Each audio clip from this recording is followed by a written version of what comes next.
3-0 for the first time since 2004 when they won the NFC Championship.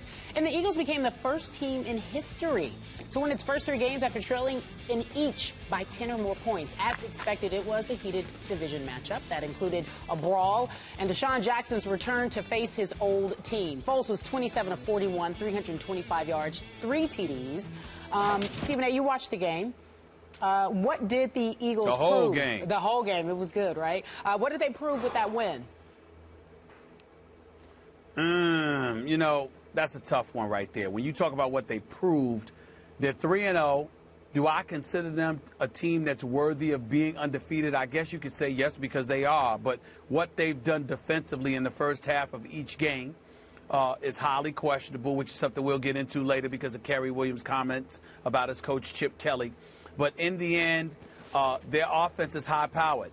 You see with Skip's boy from Vanderbilt, Matthews, a rookie with 2 touchdown catches. I told you in the preseason. Preseason what? I said, beware. Yes, you did. He's coming. Yes, Jordan Matthews, beware. Yes, he did. He did. Yes, you did. Yes, you did. That's why I gave you credit. You. No one need to interrupt me to remind you when I'm trying to give you credit. You. But my point to you is that Macklin is back. He was out last year. He reminded everybody why he's back. He had a big-time game. Nick Foles had a big-time game and showed a level of toughness that we didn't know he had. They did this without being able to run the football effectively with Shady McCoy, not just because he got a little concussed, but also their offensive line. Injuries personified. 4 guys playing different positions on the offensive line. So, obviously, there were some protection issues.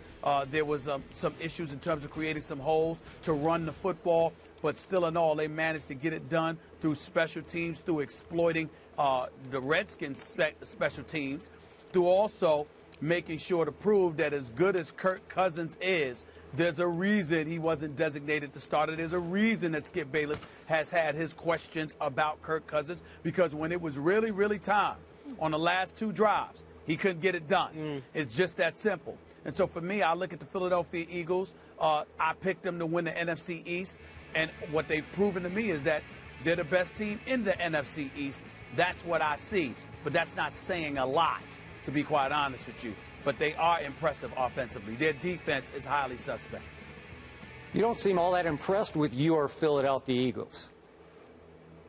I never said I was. I just said they would be the best in the NFC East. Here come those Cowboys. Oh, we'll talk about that later. Come on. Back to this game. We're not even Back there to yet. this game. Good grief. This game boiled down to me with the point that you made near the end of your opening soliloquy.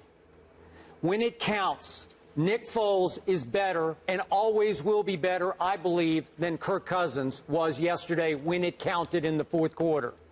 Kirk Cousins made some sweet throws yesterday, some sweet deep balls, one to Deshaun for a touchdown. Kirk Cousins threw for 102 more yards than Nick Foles for the game. That's 427 to 325. But you know what my favorite quarterback stat is? QBR. Scale of 0 to 100 in the 4th quarter.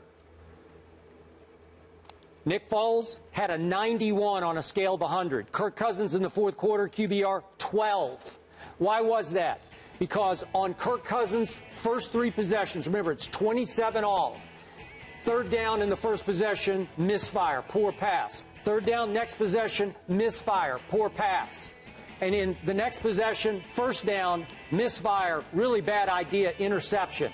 All of a sudden, it's 37 to 27, Philadelphia. Now the pressure's off, and Kirk Cousins led a terrific touchdown drive.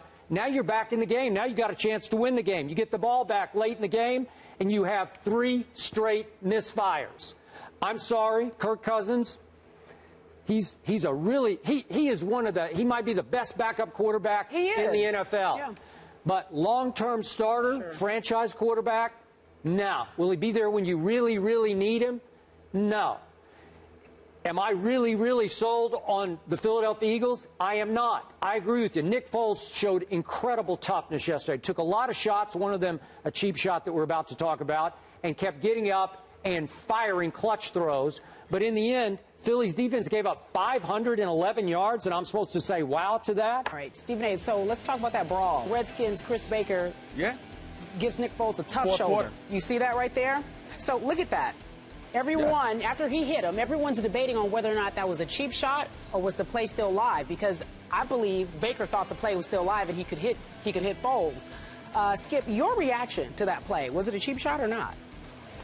Not only was it a cheap shot to me, Stephen A., but it was an illegal play, and he did get flagged for it. The rule says that it is now a foul if a player initiates any unnecessary contact against a player in a defenseless posture, which includes a quarterback after a possession change. In the old days, I used to think, and they used to teach the quarterback, head on a swivel after an interception, be looking, protect yourself, try to stay out of harm's way. But now the rule protects the quarterback. So, again, should Nick Foles have been a little more wary of where he was? Maybe, but in this case, cheap shot, and it's just a foul. So I'm sorry, Chris Baker was double out of line. I completely and totally disagree with you. A matter of fact, I'm applauding Baker for the hit. Didn't bother me at all. I actually loved it. Now, I didn't want Nick Foles to get hurt and to be knocked out of the game, which I was worried about when he was writhing on the turf.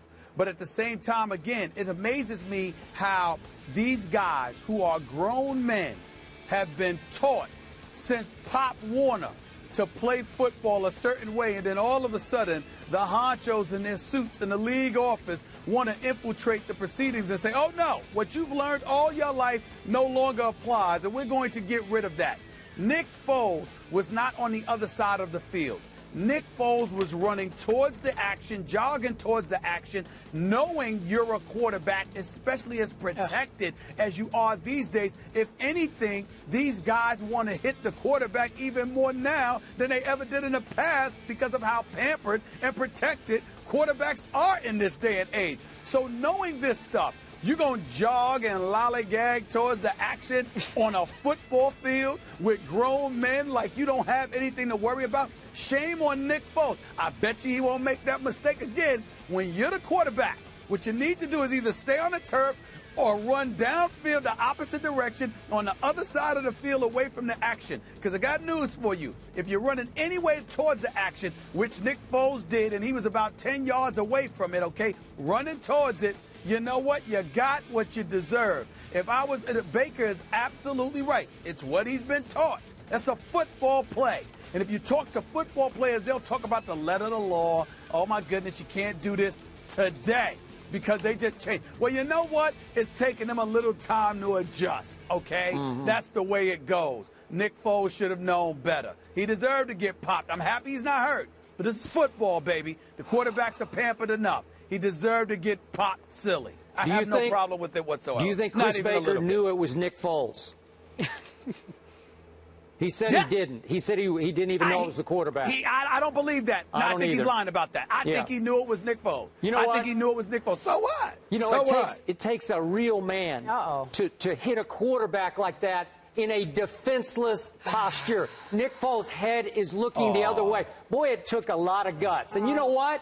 I'm glad you're applauding that play because I thought that play was actually a momentum turning point play in the game for the Eagles. It seemed to really jumpstart them. It seemed to really motivate them. Didn't bother me. Yeah. Well, it showed you the character of one team versus the lack of character of the other team.